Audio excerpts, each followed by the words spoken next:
పరలోకమందున్న మా తండ్రి, శ్రేష్టమైన ఉన్నత నామానికి వందనాలు, స్తుతులు, స్తోత్రాలు చెల్లిస్తున్నాం ప్రభువా. గడిచిన కాలమంతా మీరు మమ్మల్ని క్షేమంగా కాచి కాపాడినందుకు కృతజ్ఞతలు. మరొక రోజును మీరు మాకు అనుగ్రహించినందుకు, ఈ రోజులో మీ విలువైన మాటలు ధ్యానించడానికి మీరు ఇస్తున్న ఈ చక్కటి తరుణాన్ని బట్టి కృతజ్ఞతలు.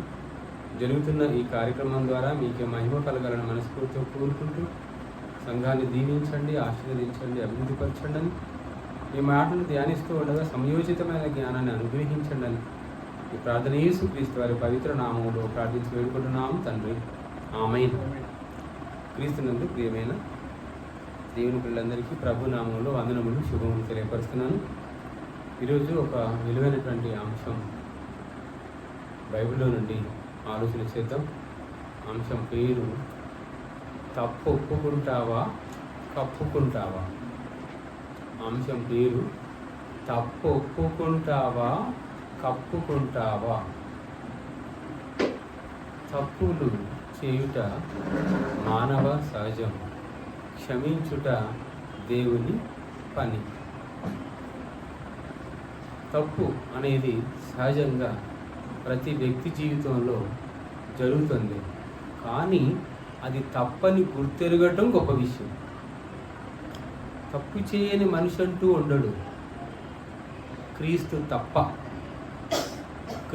తప్ప తప్పు చేయని వ్యక్తి భూమి మీద లేడు, ఇక రాడు. మరి తప్పుని ఒప్పుకునే మనస్సు ఎంతవరకు ఉంటుంది? తప్పును ఒప్పుకునే మనసు ఎంతమందికి ఉంటుంది? తప్పును ఒప్పుకోవటం అందరికీ సాధ్యమా? ఇంపాసిబుల్ అండి. తప్పు ఒప్పుకోలేడు. తప్పు ఒప్పుకుంటే తన ప్రెస్టీజ్ పోతుంది, తప్పు ఒప్పుకుంటే తన పరువు పోతుంది.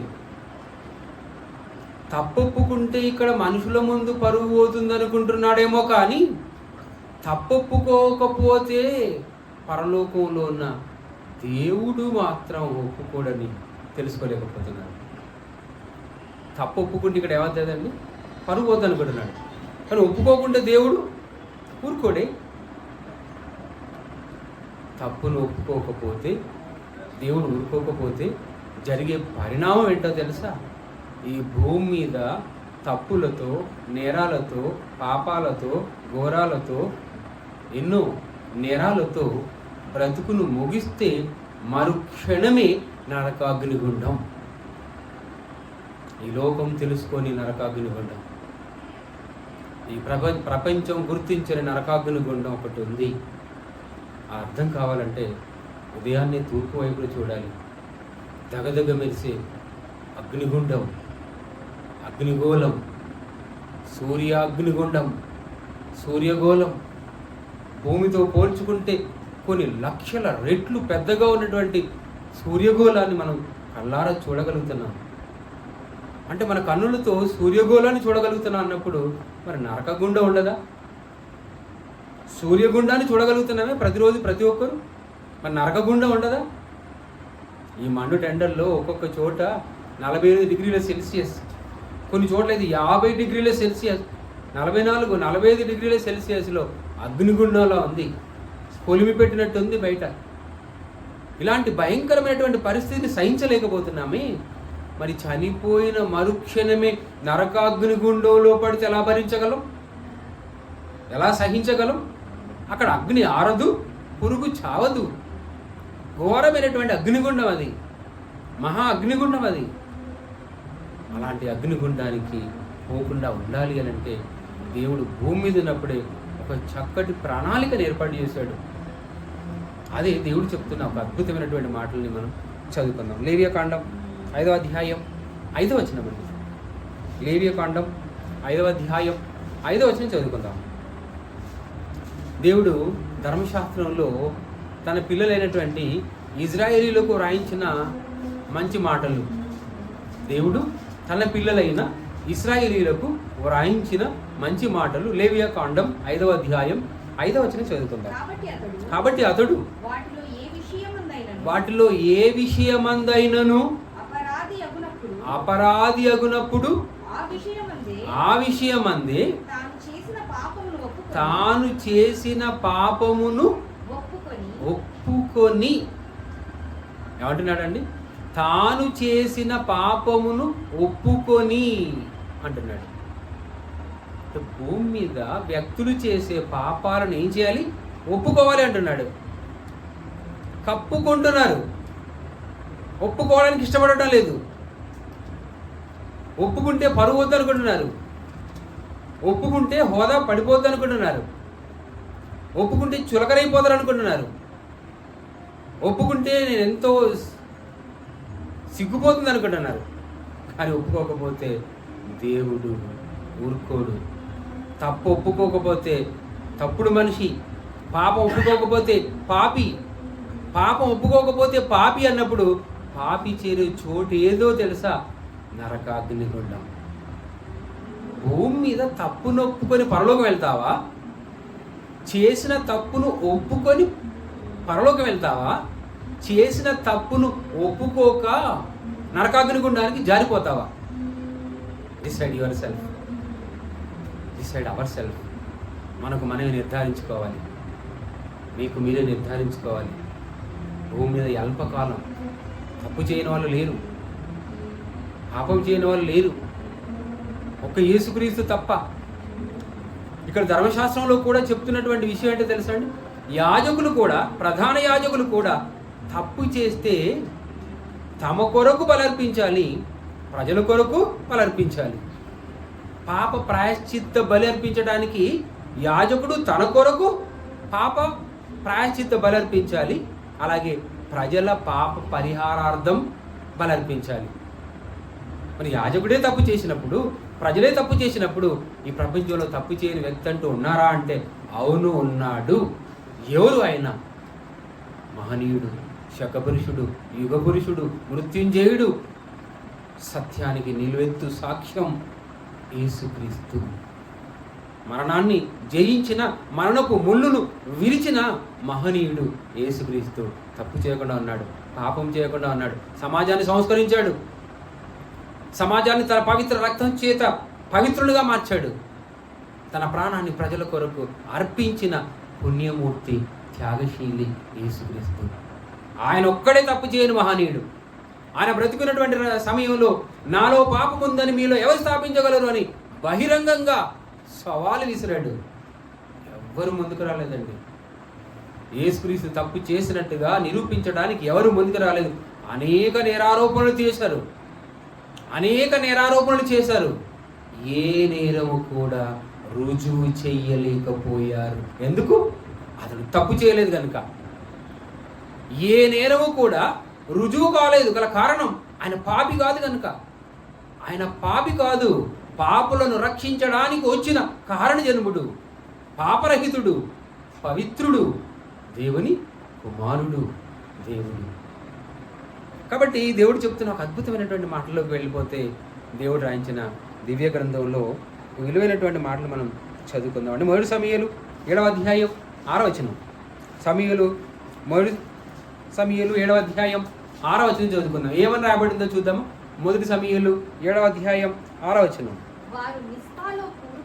వారు మిస్పాలో కూడుకొని నీళ్లు చేది యెహోవా సన్నిధిని కుమ్మరించి ఆ దినము ఉపవాసముండి యెహోవా దృష్టికి మేము పాపాత్ములమని.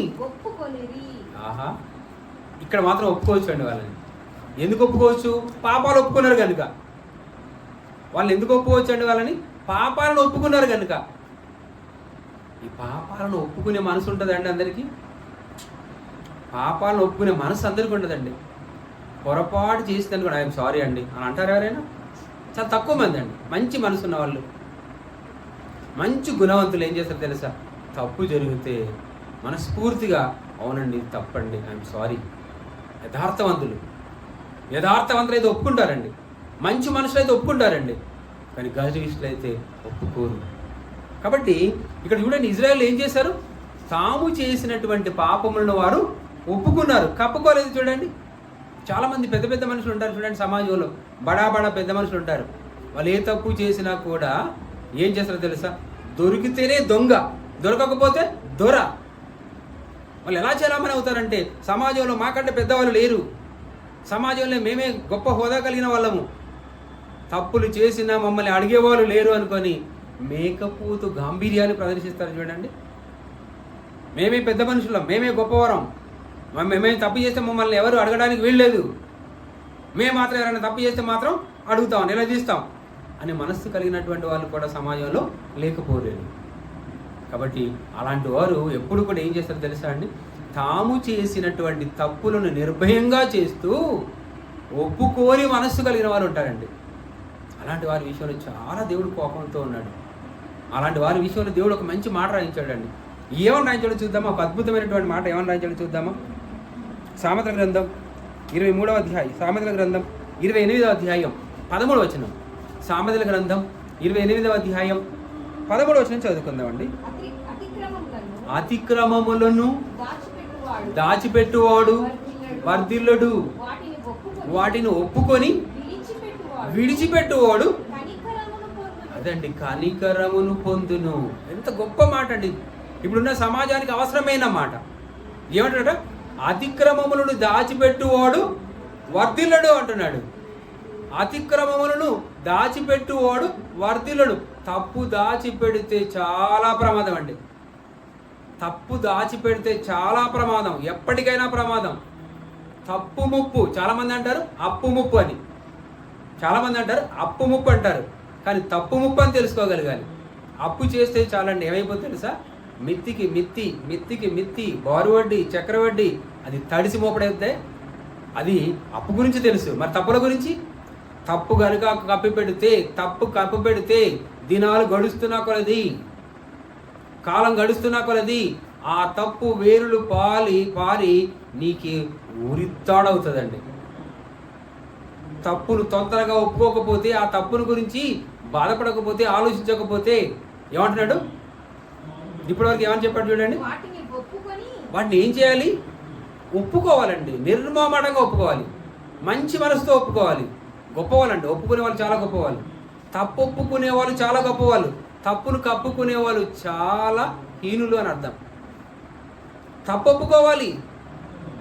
కాబట్టి వీరి తప్పును ఒప్పుకొని తర్వాత ఏం చేయాలి? విడిచిపెట్టువాడు కనికరం పొందాడండి. అంటే తప్పును ఒప్పుకోవాలి, తర్వాత ఏం చేయాలి? విడిచిపెట్టాలి. ఇది ఉందండి. చాలామంది క్రైస్తవ్యం గురించి ఒక దుర్భాషలు ఆడుతున్నారు. ఏంటో తెలుసా అండి? క్రైస్తవులట తప్పు చేయొచ్చు, క్షమించమని అడగొచ్చట. తప్పు చేయొచ్చు, దేవుని దగ్గర క్షమించమంటే క్షమిస్తాడట. ఇదేం క్రైస్తవ్యం అండి అని హేళన చేసే వాళ్ళు చాలామంది ఉన్నారు.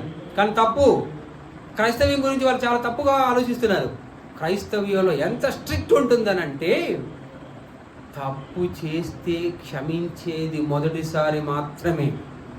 ఎంత పాపినైనా దేవుడు క్షమిస్తాడు, ఎంత ఘోర పాపినైనా దేవుడు క్షమిస్తాడు. ఎప్పటి వరకు? మొదటిసారి. బాప్తిసం తీసుకోబోయే ముందు నాటికి, బాప్తిసం తీసుకోబోయే రోజు నాటికి ఎంత ఘోర పాపి అయినా కూడా, నేను తప్పు చేశాను, నేను నేరం చేశాను, ప్రభువా నన్ను క్షమించండి అని దేవుని దగ్గర ఒప్పుకుంటే ఎంత ఘోర పాపినైనా దేవుడు క్షమిస్తాడు. ఎందుకంటే తప్పును ఒప్పుకున్నాడు కనుక క్షమిస్తాడు. కానీ ఒప్పుకున్న తర్వాత వదిలివేయాలి. మళ్ళీ అదే తప్పును అదే పనిగా పదే మళ్ళీ తప్పును, మళ్ళీ తప్పు మీద తప్పు, నేరం మీద నేరం, ఘోర నేరం చేస్తే దేవుడు ఊరుకోడు. బుద్ధిపూర్వకమైనటువంటి పాపానికి క్షమాపణ లేదు. క్రైస్తవ్యం మీద బురద జల్లే ప్రతి వాళ్ళు ఆలోచించుకోవాల్సిన విషయం ఏంటంటే, క్రైస్తవ్యం నిప్పు లాంటిది, సత్యం కొరకు నిలిచేది. ఒక్కసారి పొరపాటు జరిగితే క్షమించమని దేవుని వేడుకుంటే దేవుడు క్షమించిన తర్వాత ఇంకా జీవితంలో తప్పు చెయ్యకూడదు, తప్పు ఆలోచించకూడదు అనేది బైబిల్ ఘంటాపదంగా సమాజానికి హెచ్చరిక చేస్తుంది. బైబిల్ నిప్పు లాంటిదండి. ఒక్కసారి తప్పు చేస్తే, ఒక్కసారి క్షమాపణ దొరికిన తర్వాత అదే తప్పును పదే చేస్తే దేవుడే ఊరుకోడు.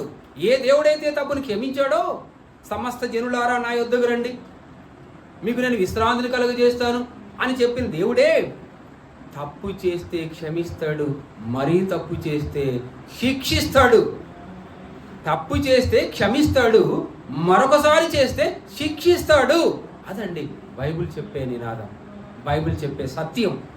అందుకే ఇక్కడ ఏమన్నాడు, అతిక్రమములను దాచిపెట్టువాడు వర్ధిల్లడు, వారిని ఒప్పుకొని విడిచిపెట్టువాడు కనికరం పొందుతాడండి. కనికరం పొందుతాడు. ప్రభువా నన్ను క్షమించండి, ప్లీజ్ ఐఎమ్ సారీ, తెలియక చేశాను. తెలియక చేస్తే క్షమిస్తాడు, అనుకోకుండా చేస్తే క్షమిస్తాడు, వాంటెడ్లీ చేస్తే క్షమించాడు, పదే పదే చేస్తే క్షమించాడు. కాబట్టి అతిక్రమములను దాచిపెట్టువాడు వర్ధిల్లుడు, వాటిని ఒప్పుకొని విడిచిపెట్టువాడు దేవుని చేత కనికరం పొందుతాడు. ఇది దేవుడు చెప్పిన విధి. ఈరోజు సమాజంలో చూడండి, నేరాలు ఘోరాలు పెరిగిపోతున్నాయి. సమాజంలో నేరాలు ఘోరాలు పెరిగిపోతున్నాయి. గల కారణం ఏంటో తెలుసా అండి? నేరాలు చేస్తే శిక్షిస్తున్నారు, ఘోరాలు చేస్తే శిక్షిస్తున్నారు, కానీ మనస్సులో మార్పు వచ్చేటట్టు బోధ చేస్తున్నారా? ఒక నేరస్తుని మరింత నేరస్తుని చేస్తున్నారేమో, కానీ నేరం జరిగినప్పుడు ఆ నేరస్తునికి సరి అయిన బోధ చేస్తున్నారా? సరి అయిన కౌన్సిలింగ్ ఇస్తున్నారా?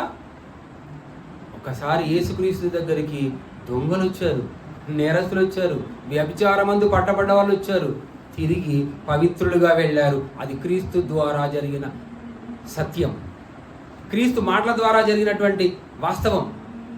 చూడండి, ఎన్నో తప్పులు చేసినటువంటి వారు యేసుక్రీస్తు దగ్గరికి వచ్చిన తర్వాత ఆయన మాటలు విని మారిపోయారు, పవిత్రుని దగ్గరికి వచ్చి పవిత్రులైపోయారు. చట్టాలు చేయని పని దేవుని మాటలు చేశాయి. ఎంత ఘోర పాపినైనా మార్చగలిగినటువంటి శక్తి యేసుక్రీస్తు మాటలలో ఉందండి.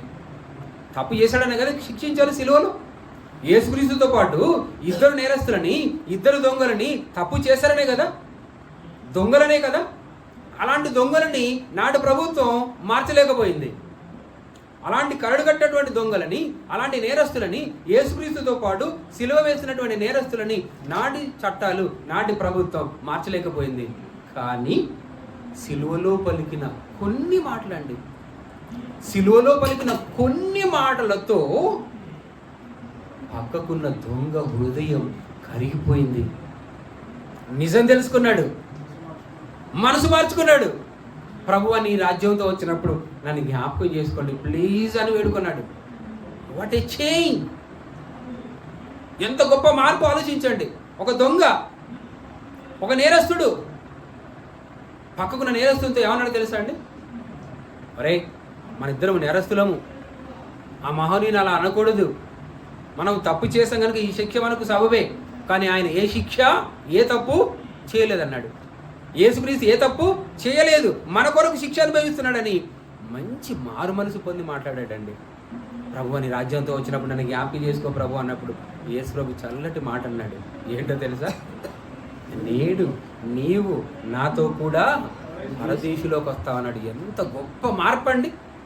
ఒక దొంగలో వచ్చిన మార్పు, ఒక నేరస్తులో వచ్చిన మార్పు, ప్రభుత్వం తీసుకురాని మార్పు, మానవ చట్టాలు తీసుకురాని మార్పు మహనీయుని మాటల వల్ల సాధ్యమైందండి. మారు మనసు వచ్చింది, పవిత్రుడయ్యాడు, నరకాగ్ని గుండానికి పోకుండా ప్రభుతో సరాసరి ప్రభువుతో పరదేశికి వెళ్ళాడండి. That is the change with Jesus words. అదండి ప్రభు మాటలు ఎంత ఘోర పాపినైనా మార్చగలరు. అందుకే దేవుడు మరొక అద్భుతమైనటువంటి మాటలు. మరి ఏం చేయాలి? ఒప్పుకోవాలి. ఎక్కడ ఒప్పుకోవాలి? యాకోబు రాసిన పత్రిక 5వ అధ్యాయం 16వ వచనం చదువుకుందామండి. యాకోబు రాసిన పత్రిక 5వ అధ్యాయం 16వ వచనం చదువుకుందాం. నీ పాపములను ఒకరితోనొకడు ఒప్పుకొనుడి. ఏమంటాడు? మీ పాపములను ఒకరితోనొకడు ఏం చేయాలి? ఒప్పుకోవాలి. ఈరోజు కోర్టుల్లో కేసులు గుట్టలుగా ఉన్నాయండి. న్యాయస్థానాల్లో కేసులు గుట్టలుగా ఉన్నాయి. ఎందుకు తెలుసా? ఒకరంటే ఒకరికి అడక, ఒకరి మీద ఒకరికి గొడవ, ఒకరి మీదకి ఒకరికి యుద్ధం. కానీ దేవుడు చెప్తున్న ఆ మాట ఏంటో తెలుసా అండి? మీరు ఒకరితో ఒకరు ఏమన్నాడు? యాకోబు రాసిన పత్రిక 5వ అధ్యాయం 16వ వచనంలో ఏమన్నాడు? మీ పాపములను ఒకరితోనొకడు ఒప్పుకోండి అన్నాడు. ఒప్పుకోండి. దీనికి మన వాళ్ళు పెట్టినటువంటి మంచి పేరేంటో తెలుసా? కాంప్రమైజ్. ఒప్పందపడండి. మీరు ఒప్పందపడండి.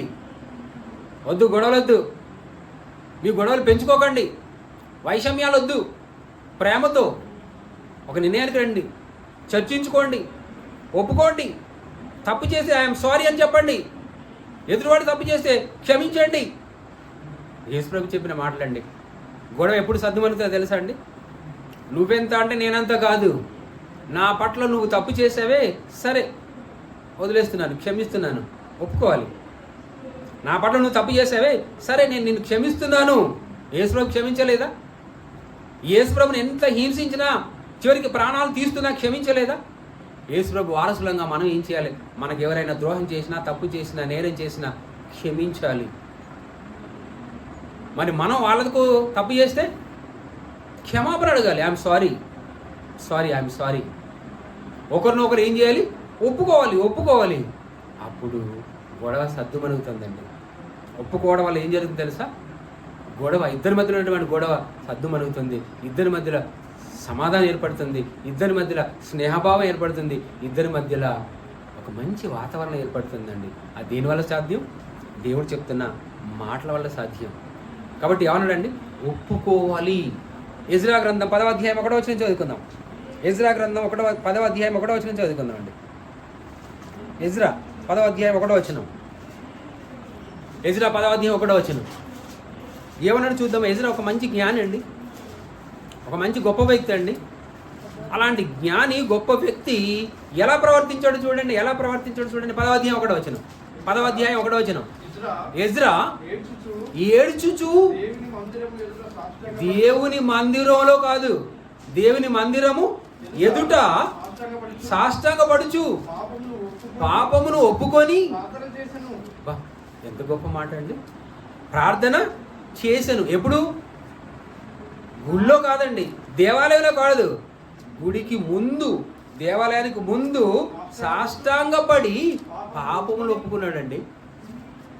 ఈ మధ్య రీసెంట్గా మనం చూసామండి, తమిళనాడు ఎన్నికలలో పోటీ చేసినటువంటి వ్యక్తి, సీఎం పదవికి పోటీ చేసినటువంటి వ్యక్తి బ్రదర్ జోసెఫ్ విజయ్ అని చర్చిలోకి వెళ్ళాడు. చర్చిలో వెళ్ళిన తర్వాత మోకాళ్ళ మీద నడుచుకుంటూ వెళ్ళాడండి. పుల్పిటి దగ్గరికి ఎలా వెళ్ళాడు తెలుసా? మోకాళ్ళ మీద నడుచుకుంటూ వెళ్ళాడు. అంత నమ్రతగా దేవుని దగ్గరికి వెళ్ళి ప్రార్థించాడు. దేవుడు అతన్ని మెచ్చుకున్నాడు, ఒప్పుకున్నాడు, మంచి సీఎం పదవిలో కూర్చోబెట్టాడు. ఇక్కడ ఎజ్రా ఏం చేశాడు? ఎజ్రా దేవాలయం ముందు మోకరిల్లు కాదు, ఏకంగా సాష్టాంగపడ్డాడండి. అంతకంటే ముందు ఏం చేశాడు తెలుసా? ఏడ్చాడండి. తప్పు చేస్తే ఏడ్చే వాళ్ళు ఉన్నారా?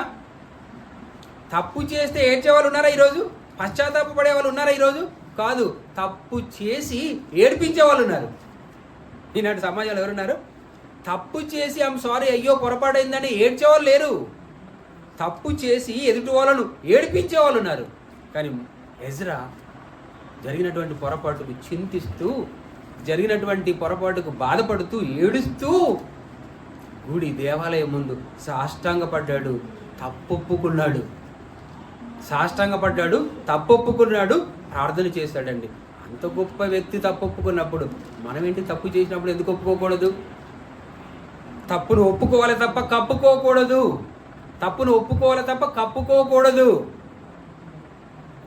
గొప్ప సందర్భం అండి. మనము నినవే ప్రదేశాన్ని గురించి విన్నాం. నినవే దేశం పాడైనప్పుడు, నినవే ప్రాంతం పాడైనప్పుడు దేవుడు ఒక నిర్ణయం తీసుకున్నాడు. ఎలాగైనా నినవే ప్రాంతాన్ని నాశనం చేయాలని అనుకున్నాడు. ఎలా? సొదొమ గొమొర్రా ప్రాంతాలను ఏ విధంగా అయితే నాశనం చేశానో, నినవే ప్రజల జీవితం కూడా చాలా నేరమయంగా ఉంది. కనుక నినవే ప్రాంత ప్రజలను నేను నాశనం చేయాలని అనుకున్నాడు. యోనాను పంపించాడు. యోనా వెళ్ళి వీధిలో దేవుని గురించి మంచి సువార్త చెప్పాడు. చెప్పిన తర్వాత జరిగిన అద్భుతం ఏంటంటే, రాజు, సింహాసనం మీద కూర్చున్న నినవే రాజు రాజవస్త్రాలను తీసి నెత్తిలో ఉన్నటువంటి కిరీటాన్ని, బంగారు కిరీటాన్ని పక్కకు పెట్టి గోనెపట్టు చుట్టుకొని బూడిదలో కూర్చున్నాడు. ఉపవాస దీక్ష చేశాడండి. కారణం, తన తప్పులను ఒప్పుకున్నాడు. ఎవరు? నినవే ప్రాంత రాజు. అంతేకాదు, రాజుతో పాటు మంత్రివర్గం అంతా కూడా రాజును ఫాలో అయ్యారు. నిజంగా ప్రభువా, మేము చేసిన పొరపాట్లు క్షమించండి, మాకు చెప్పేవాళ్ళు లేక ఇలా తయారైపోయాం. ఒక మంచి ప్రవక్తను మా యొద్దకు పంపించారు, యోనాను మా యొద్దకు పంపించారు, మా జ్ఞానోదయం కలిగింది, ఐఎమ్ సారీ, క్షమించండి. మంచి మనసుతో క్షమించమని వేడుకున్నారు. పాప పశువులు ఏం తప్పు చేశాయి? పశువులను కూడా ఉపవాస దినాలు చాటించారండి. మేత వేయలేదు, నీళ్లు తాగలేదు. పశువులు కూడా వీళ్ళు కూడా ఉపవాస దినాలు చాటించారు. ప్రజలందరూ అండి సుమారు 120,000 మంది, 1,20,000 మంది ఉపవాసంతో దీక్షతో దేవుని దగ్గర తప్పొప్పుకున్నారండి. వెంటనే దేవుడు పశ్చాత్తాప హృదయుడై తలపెట్టిన శిక్షను నాశనం చేయాలనుకున్నటువంటి దేవుడు వాళ్ళకు క్షమాభిక్ష కలుగజేశాడు. కారణం తప్పొప్పుకున్నారు. కప్పుకోలేదు, చూడండి, తప్పొప్పుకున్నారు. కనుక ఎవరైతే తప్పొప్పుకుంటారో వాళ్ళు దేవుని చేత కనికరం పొందుదురని ఇప్పుడే మాట్లాడుకున్నాం. ఎవరైతే తప్పొప్పుకుంటారో వారిని దేవుడు ఏం చేస్తాడు? కనికరిస్తాడు. అలాగే మంచి సందర్భం అండి. ఎవరెవరు ఇద్దరు ఉన్నారు కదా, ప్రార్థన చేస్తూ గుడి దగ్గర ప్రార్థన చేస్తున్నారు. ఎవరెవరు? పరిసయ్యుడు, సుంకరి. పరిసయ్యుడు డంబంగా ప్రార్థన చేస్తున్నాడు. సుంకరి అయితే తన తప్పొప్పుకుంటున్నాడు. నేను పాపిని ప్రభువు అని అన్నాడు. ఎంత మంచి హృదయం అండి. ఎవరైతే విరిగి నలిగిన హృదయం కలిగిన వారు ఉంటారో అలాంటి హృదయం దేవునికి చాలా ఇష్టం. నేను పాపిని అని సుంకరి ఒప్పుకున్నాడు కనుక దేవుడు ఎవరి ప్రార్థనను అంగీకరించాడు? సుంకరి ప్రార్థనను అంగీకరించాడు. తప్పు ఒప్పుకుంటారండి. తప్పు ఒప్పుకుంటే థర్డ్ డిగ్రీ ఎందుకు ప్రయోగిస్తారు? తప్పు ఒప్పుకునే స్వభావం ఉందా ఆది దంపతులకు? దేవుడు ఆదాముని అడిగాడు, ఎందుకు తిన్నావు అని అన్నప్పుడు, అయ్యో సారీ పొరపాటు అయిపోయిందండి అని అన్నాడా? నీవు నాకు ఇచ్చిన స్త్రీయే కదా నాతో తప్పు చేయించింది అన్నాడే తప్ప నేను చాలా గొప్పని అనుకున్నాడే తప్ప తప్పు ఒప్పుకున్నాడా? అలా అవని అడిగినప్పుడు తప్పు ఒప్పుకుందా? నీవు సృష్టించిన ఆ సర్పము మీద పెట్టింది నేరం. తప్పు ఒప్పుకునే స్వభావం లేదండి. కాబట్టి ఎవరైతే తప్పును ఒప్పుకుంటారో వారు దేవుని చేత కనికరింపబడతారు. ఎవరైతే తప్పును కప్పిపెట్టాలనుకుంటారో తప్పుల మీద తప్పులు చేస్తారు. ఒకరోజు ఆ పాపం పండుతుంది.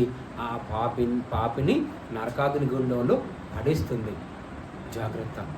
దేవుడు చెప్పినటువంటి మాటలను మనం శిరసావహించాలి. చివరిగా 1 యోహాను 1:9, యోహాను గారు రాసిన 1 పత్రిక 1వ అధ్యాయం 9వ వచనం చదువుకుందామండి. దేవుడు రాయించిన అద్భుతమైనటువంటి మాట.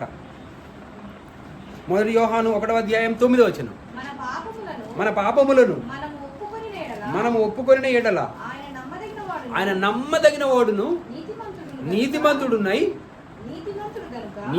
గనుక ఆయన మన పాపములను క్షమించి సమస్త దుర్నీతి నుండి మనలను ఇంకా అంతకంటే ఎక్కువేం కావాలండి మనకు? సమస్త దుర్నీతి నుండి తప్పించి పాపములను క్షమించడం కంటే ఇంకెక్కువేం కావాలి మనకు? ఏమన్నాడు దేవుడు? మరొకసారి చదువుకుందాం. మన పాపములను మనము ఒప్పుకొనిన ఎడల కప్పుకోకూడదు. చాలామంది సొసైటీలో ఏం చేస్తారు తెలుసా అండి? తప్పులు చేస్తారు, దొరకకుండా ఉండడానికి ట్రై చేస్తారు. పాపం చేస్తారు, దొరకకుండా ఉండడానికి ట్రై చేస్తారు. పాపం చేస్తారు, చట్టానికి దొరకకుండా ప్రయత్నం చేస్తారు. పాపం ఎందుకు చెయ్యాలి? చట్టానికి దొరకకుండా ఎందుకు దొంగలా మారిపోవాలి? దొరికితే దొంగ, లేకపోతే దొర. మరి పాపము చేసినప్పుడు ఎందుకు ఒప్పుకోకూడదు? ఒప్పుకుంటే పరువు పోతనుకున్నప్పుడు పాపం చేసినప్పుడు పరువు గురించి ఎందుకు ఆలోచించలేదు? తప్పు గురించి అంత షేమ్గా ఫీల్ అయితే తప్పు చేసినప్పుడు ఎందుకు షేమ్గా ఫీల్ కాలేదు? తప్పు ఒప్పుకుంటే పరువు పోతున్న అంత భయం ఉన్నప్పుడు మరి పాపం చేసినప్పుడు భయం ఎందుకు లేదు? అందుకే మనుషుల్లో మార్పు రావాలంటే తప్పు చేయకుండా ఉండాలి. ఒకవేళ తప్పు చేస్తే ఆ తప్పుని ఒప్పుకోవాలి. అందుకే అదే చెప్తున్నాడు యోహాను గారు రాసిన 1 పత్రిక 1వ అధ్యాయం 9వ వచనంలో దేవుడు చెప్తున్న అద్భుతమైనటువంటి మాట, సమాజాన్ని సంస్కరించే మాట, సమాజాన్ని మేల్కొల్పే మాట. మన పాపములను మనము ఒప్పుకొనిన ఎడల ఆయన నమ్మదగిన వాడండి. మనుషులలో మనిషి ఎవరు నమ్మదగిన వాడు కాదేమో, కానీ దేవుడు మాత్రం నమ్మదగిన వాడు కనుక దేవుని మనం నమ్ముతున్నాం. ఆయన నమ్మదగిన దేవుడు ఏం చేస్తారో తెలుసా? పాపములను ఒప్పుకుంటే నీతిమంతుడును గనుక ఆయన మన పాపములను క్షమించి ఒప్పుకుంటే ఏం చేస్తాడటండి? క్షమించి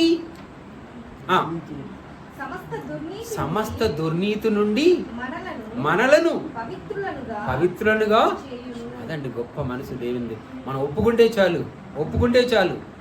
అందుకే యోర్దాను నదిలో బాప్తిసం ఇచ్చి యోహాను కాలంలో ప్రజలందరూ వచ్చి ఏం చేస్తున్నారటండి, వారు తమ పాపములను ఒప్పుకొనుచుండిరి. ప్రజలందరూ యోర్దాను నదికి బారులు కట్టొస్తున్నారు, బారులు తీరొస్తున్నారు. అక్కడ యోహాను గారు ఏం చేస్తున్నారు, బాప్తిసం ఇస్తున్నాడు. బాప్తిసం ఇచ్చి యోహాను ఏం చేస్తున్నాడు, బాప్తిసం ఇస్తున్నాడు. కనుక ప్రజలందరూ బారులు కట్టి అక్కడికి వచ్చి ఏం చేస్తున్నారో తెలుసా, ఏమండి యోహాను గారు మేము తప్పు చేశాం, ఇక ఇప్పటి నుండి పవిత్రులుగా బ్రతుకుతాం అని వారు తమ తప్పులను ఒప్పుకున్నారు. బాప్తిసం తీసుకోవడానికి ముందు మనం ఏం చేస్తాం, యేసుక్రీస్తును ప్రభు అని ఒప్పుకున్నాం, నేను పాపి అని ఒప్పుకున్నాం, మా పాపాలను క్షమించండి అని ఒప్పుకున్నాం. అందుకే మన పాపాలు క్షమించబడ్డాయి. కనుక పెద్ద పెద్ద హోదాలో ఉన్నటువంటి అధికారులు ఒప్పుకున్నారు. పాపం చేసిన వారు ఒప్పుకోవాలి తప్ప కప్పుకోవడానికి ఎప్పుడూ ప్రయత్నం చేయకూడదు. అలా కప్పుకునే ప్రయత్నం చేస్తే తప్పదు శిక్ష. ఒప్పుకుంటే క్షమించబడతారు అనే నిజాన్ని బైబిల్లో అనేక చోట్ల చూడగలవండి. కనుక ఈ మాటల సారాంశాన్ని బట్టి మనం నేర్చుకోవాల్సిన విషయం ఏంటంటే, అతిక్రమములను దాచిపెట్టువాడు వర్ధిల్లడు, దానిని ఒప్పుకొని విడిచిపెట్టువాడు దేవుని కనికరానికి పాత్రుడవుతాడు అనే నిజాన్ని తెలుసుకున్న మనం సాటి సభ్య సమాజానికి ఈ నిజం చెప్పి సమాజాన్ని నేరరహిత సమాజంగా చేద్దామని మీ అందరికీ మనం చేస్తూ ఈ మాట ఇంతటితో ముగిస్తున్నాను. Thank you everybody. Thank you one. కళ్ళు మూసినట్లయితే ప్రార్థన చేసుకుందాం. పరలోకమందున్న మా తండ్రి, మీ శ్రేష్టమైన ఉన్నత నామానికి వందనాలు, స్తుతులు, స్తోత్రాలు చెల్లిస్తున్నాం. ప్రభువా, బైబిల్లో మీరు రాయించిన అద్భుతమైనటువంటి మాటలు, పవిత్రమైనటువంటి మాటలు, మనిషి హృదయాన్ని మార్చే మాటలు, పాపి హృదయాన్ని కడిగే మాటలు తండ్రి, అతిక్రమములు ఒప్పుకొనవలెనని, దాచిపెట్టకూడదని, అప్పుడు మీ కరుణకు మేము పాత్రం అవుతామనే సారాంశాన్ని బైబిల్లో మేము చూసాం. అనేక మంచి మాటలు విన్నాం. ఆ మాటల ప్రకారంగా ప్రవర్తించుటకు కృప చూపండి. ఈ మంచి మాటలు సభ్య సమాజానికి చేరవేయుటకు, మంచి మనసుతో చెప్పుటకు మంచి వాతావరణాన్ని అనుకూలించండి.